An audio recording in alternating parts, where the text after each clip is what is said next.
Welcome to Shivaji lovely 46. ఇలా interview తీసుకుపోయేది Mastan.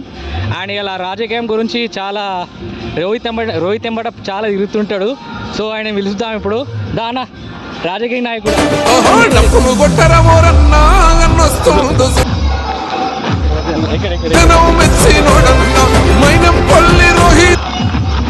మీరు చాలా మట్టుకు రాజకీయంలో రోహిత్ ఎంబట ఎందుకు తిరుగుతారు?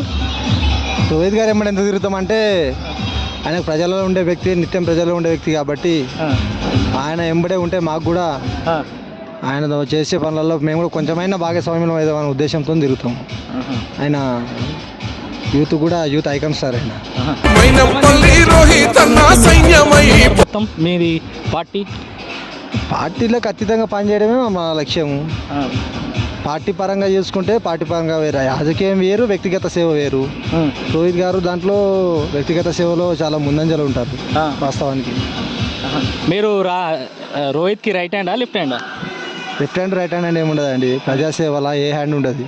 మీరు చేస్తే మీది కూడా హ్యాండ్ కలుస్తుంది అంతే.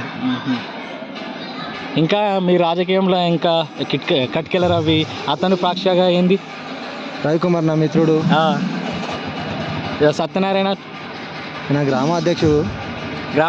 ఆయన పాత్ర ఏంది? అది ఆయన పార్టీ అధ్యక్షుడు అని చెప్తున్నారు కదండి. జాన్సింగపూర్ గ్రామానికి సత్యనారాయణ గారు గ్రామాధ్యక్షులు. శంకర్ రవికుమార్ నా మిత్రుడు, సౌమ్యుడు, మంచి వ్యక్తి. అదే మీరు మొత్తము కాంగ్రెస్ పార్టీ ఉందిగా, మీరు అలా ఎంతమంది ఉన్నారు కాంగ్రెస్ పార్టీలో? ఆ గ్రూప్ లో పార్టీ కార్యకర్తలు చాలా మంది ఉంటారు. కాకపోతే ఏంటంటే నిరంతరం పార్టీని పట్టుకొని తిరిగే వాళ్ళు అన్నట్టు కొంతమంది ఉంటారు. అంటే మిగిలిన వాళ్ళకి చిత్తశుద్ధి లేదని కాదు, వారి పనుల్లో వాళ్ళ నిమిత్తమై ఉంటారు. కాకపోతే పార్టీని ముందుకు తీసుకుపోవాలంటే కొంత కార్యకర్తల సపోర్ట్ ఉండాలి కాబట్టి కొంతమంది అనేది నడిపిస్తూ ఉంటాం. కార్యకర్తలకు ఎట్లాంటి సమస్యలు వచ్చినా కానీ ఎమ్మెల్యే గారి దృష్టికి తీసుకెళ్ళడమా, మండల పెద్ద మనుషుల దృష్టికి తీసుకెళ్ళడమా, అట్లా మా పరిధిలో అయ్యేటి మేము చేస్తూ ఉంటాం. రిమైనింగ్ మా పై వాళ్ళకి చెప్పేది ఉంటే మేము చెప్తూ ఉంటాం. అది అట్లా నడుస్తూ ఉంటుంది. అదే రాజకీయాల రోహిత్ ఎంబడి చాలా తిరుగుతారు. ఆయన మీకు ఏమన్నా క్లోజ్ అని ఏం కాదు. ఇప్పుడు ఆయన అందరికీ క్లోజే, నా ఒక్కరికి కాదు, నాట్ ఓన్లీ మై సెల్ఫ్. ఎందుకంటే ఆయన ఎవరి కష్టం వచ్చినా వస్తాడు, ముందు వాళ్ళు ఉంటాడు కాబట్టి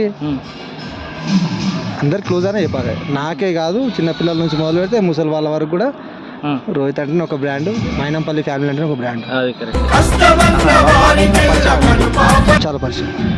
మైనంపల్లి రోహిత్ వాళ్ళ నాన్న హనుమంతరావు పరిచయం అండి. ఒకసారి వీడియో